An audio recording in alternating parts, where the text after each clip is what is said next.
D R ಗುರು ಶಿಷ್ಯರ ಬಳಗ, ಜಿಲ್ಲಾ ಅಂಧತ್ವ ನಿಯಂತ್ರಣ ಸಂಸ್ಥೆ Mandya, Mysuru race club charitable trust ಕಣ್ಣಿನ ಆಸ್ಪತ್ರೆ ಮೈಸೂರು ಹಾಗೂ ಹಲಗೂರು ಸರ್ಕಾರಿ ಪ್ರಾಥಮಿಕ ಆರೋಗ್ಯ ಕೇಂದ್ರ ಇವರ ಸಂಯುಕ್ತ ಆಶ್ರಯದಲ್ಲಿ ಹಲಗೂರು ಪೊಲೀಸ್ ಠಾಣೆ ಮುಂಭಾಗದ ಸಭಾಭವನದಲ್ಲಿ ಕಣ್ಣಿನ ತಪಾಸಣಾ ಶಿಬಿರ ನಡೆಯಿತು. ಸುತ್ತಮುತ್ತಲಿನ ಗ್ರಾಮಸ್ಥರು ಪಾಲ್ಗೊಂಡು ಕಾರ್ಯಕ್ರಮ ಯಶಸ್ವಿಯಾಗಿ ನಡೆಯಿತು. ಡಿ.ಆರ್. ಗುರು ಶಿಷ್ಯರ ಬಳಗದ ಅಧ್ಯಕ್ಷರಾದ ನಿವೃತ್ತ ಶಿಕ್ಷಕರಾದ ಇ.ಎಸ್. ದೇವರಾಜ್ ರವರು ಮಾತನಾಡಿ, ನಾನು ನಿವೃತ್ತಿಯಾದ ನಂತರ ನನ್ನ ಹಳೆಯ ವಿದ್ಯಾರ್ಥಿಗಳು ಡಿ.ಆರ್. ಗುರು ಶಿಷ್ಯರ ಬಳಗ ಎಂದು ಸಂಘವನ್ನು ಮಾಡಿ ಸಾರ್ವಜನಿಕರಿಗೆ ಅನುಕೂಲವಾಗುವ ನಿಟ್ಟಿನಲ್ಲಿ ಹಾಗೂ ಮಕ್ಕಳ ಉನ್ನತ ಶಿಕ್ಷಣಕ್ಕೆ ಅನುಕೂಲವಾಗುವ ನಿಟ್ಟಿನಲ್ಲಿ ಕಾರ್ಯಕ್ರಮಗಳನ್ನು ನಡೆಸಿಕೊಂಡು ಬಂದಿದ್ದು, ಇಂದು ಉಚಿತ ಕಣ್ಣಿನ ತಪಾಸಣೆ ಕಾರ್ಯಕ್ರಮದಲ್ಲಿ 120ಕ್ಕೂ ಹೆಚ್ಚು ರೋಗಿಗಳು ಪರೀಕ್ಷೆಗೆ ಒಳಪಟ್ಟು ಇಂದು 25 ಮಂದಿ ಕಣ್ಣಿನ ಪೊರೆ ಚಿಕಿತ್ಸೆಗೆ ಮೈಸೂರಿಗೆ ಕಳಿಸಿದ್ದೇವೆ.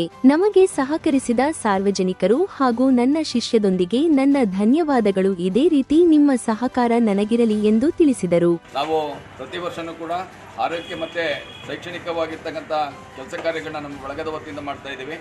ಇವತ್ತು ನಮ್ಮ ಡಿ.ಆರ್. ಗುರು ಶಿಷ್ಯ ಬಳಗ, MRC ಕಣ್ಣಿನ ಆಸ್ಪತ್ರೆ ಮತ್ತು ಜಿಲ್ಲಾ ಅಂಧತ್ವ ನಿಯಂತ್ರಣ ಸಂಸ್ಥೆ ಮತ್ತು ಸರ್ಕಾರಿ ಆಸ್ಪತ್ರೆ ಹಲಗೂರು ಇವರ ಸಹಯೋಗದಲ್ಲಿ ಇವತ್ತು ಉಚಿತವಾಗಿರ್ತಕ್ಕಂಥ ನೇತ್ರ ತಪಾಸಣೆ ಮತ್ತು ಚಿಕಿತ್ಸಾ ಶಿಬಿರವನ್ನು ಏರ್ಪಡಿಸಿದ್ವಿ. ಸುಮಾರು 115 ಮಂದಿ ಇವತ್ತು ನೇತ್ರವನ್ನು ತಪಾಸಣೆಯನ್ನು ಮಾಡಿಸ್ಕೊಂಡಿದ್ದಾರೆ.